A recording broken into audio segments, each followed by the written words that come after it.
Kansas City Chiefs are 3-0 and undefeated in the NFL. They sit atop the power rankings in the NFL, and despite the national media dragging the Chiefs' name through the mud today, and as of recent, I'm here to tell you, Chiefs fans, why the bad news is actually good news. What's up, everybody? I'm Daniel Booth here with your Chiefs news of the day.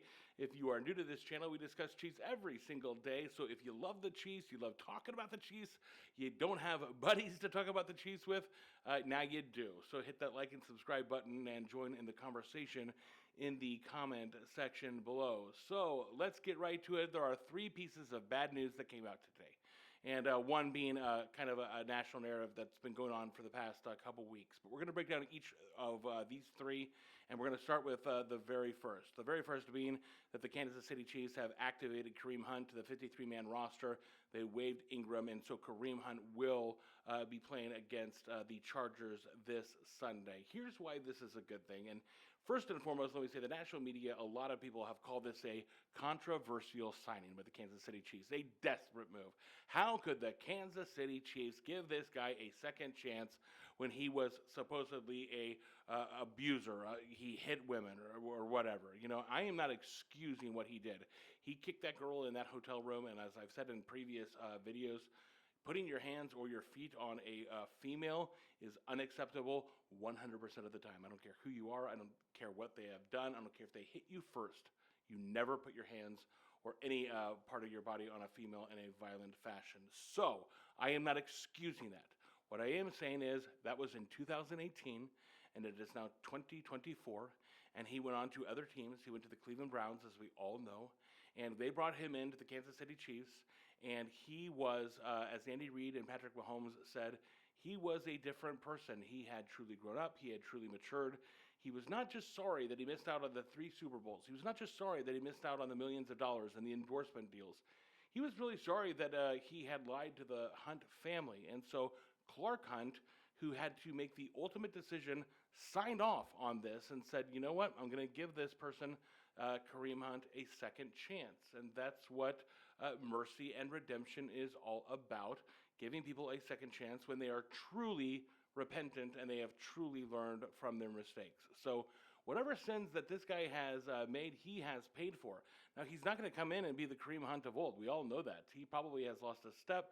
He's probably not in the greatest of shape yet, but he does know Andy Reid, and he does know Patrick Mahomes, and he does know this Chiefs offense, and he has a one last chance opportunity to win that Super Bowl that he never got to win with the Kansas City Chiefs, where it all began, and it could be a storybook ending, a Roy Hobbs hitting a homer in the last second of that Natural movie or something like that, where it's a Hollywood movie where, you know, you had the entire world in front of you, you lost it, and then you made good, you came back, and then you were able to win the Super Bowl. So good news, because Clyde Edwards-Helaire has been activated, but I'm not the biggest Clyde Edwards-Helaire fan anyways, and so now you have Carson Steele, and now you have Kareem Hunt, and if Kareem Hunt, as I said in a previous video, if he is 100% better as a human being and 75% better as a player than he was once, then that could be a really dangerous option, specifically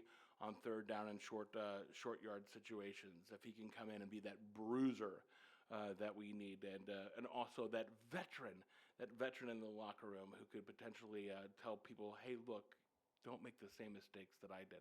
That would be truly powerful. All right, number two. The number two bad news that we got today, and here's why I'm going to tell you it's not that bad of a news. That bad of news is this. Patrick Mahomes' father has been sentenced to jail, probation, and intense supervision for his DUI. Now, why is this obviously it's a bad look, because we all know that Patrick Mahomes' family is not necessarily Patrick Mahomes. And so, you know, it's for every Dennis Quaid, there's a Randy Quaid, right? But so here's why it's a good thing. First and foremost, in all sense, what I have heard is that Patrick Mahomes Sr. has gone to rehab. He is now sober.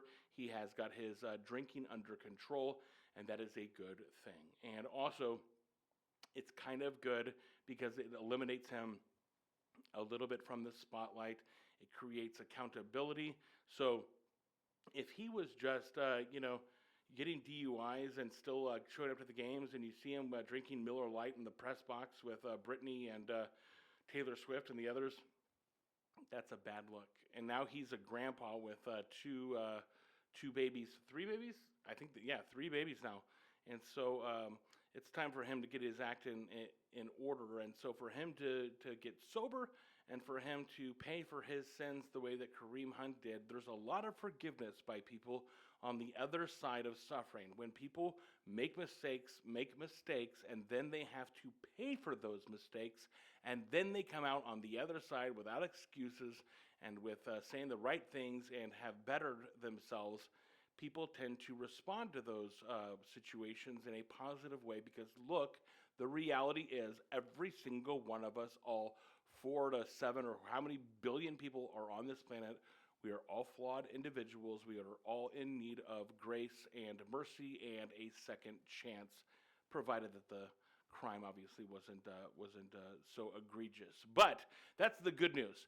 It's the good news that he's getting the treatment that he needed, and it's good that he's going to be kind of taking a back seat to the Kansas City Chiefs. If you have noticed, and I hope you have, where is Jackson Mahomes?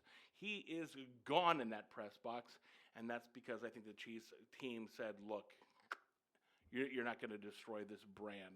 And I'm sure Patrick had to say, look, man, I love you. You're my brother, but I've got a legacy here to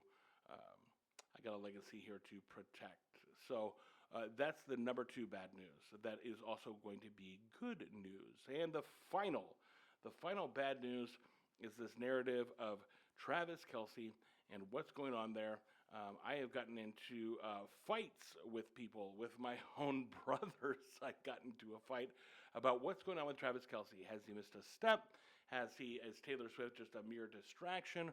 Or what is going on there? I am not here to break down whether or not Taylor Swift is a distraction. I almost feel like that airs on misogynistic, chauvinistic behavior, but she is the most famous famous female artist, let's put it that way, in the world. And so this off season, he has done a lot of public appearances, and word on the street is he showed up to camp out of shape as a result. Now, has he just lost a step? Maybe he has. Maybe he's just getting old, and maybe he's just done with football. But in both cases, you want to show up to camp. If you're getting old, then you want to spend every minute of your off season bettering your body and taking care of yourself and not getting drunk at the U.S. Open, which we all saw. So I do place some blame on Travis Kelce, but here's the other. Here's the good side of why this is all good news. First and foremost, the Kansas City Chiefs are 3-0 because Travis Kelce has been guarded so much, he's been double-teamed so much that he has not gotten open and has not gotten the touches that he normally would. Those have been going to Rashee Rice and to Juju Smith-Schuster, sometimes Xavier Worthy, sometimes to the other tight end Harris, and sometimes to Carson Steele or P. Ryan out of the flat, out of the backfield. And so Travis Kelce is not getting the touches that he would as he normally is our number 1 target for Patrick Mahomes. The other thing, though, that you have to remember is that if the national media, if all the defensive coordinators have said that Kelce is done, he is out of shape, he has lost a step, then they are no longer going to be double-teaming him. They will start double-teaming Rashee Rice, who looks like a true number 1, and that will allow Travis Kelce the opportunity to make the plays that he normally makes, get his confidence back, get in shape, and make a run, hopefully, for a 3rd straight Super Bowl. So, 3 pieces of bad news today, and I say they're all good news if you put them in the right frame. I'm Daniel Booth here with your Chiefs News of the Day. Thanks for watching. Make sure you like and subscribe to the channel. As always, go Chiefs. Oh, we're going to get you, Chargers.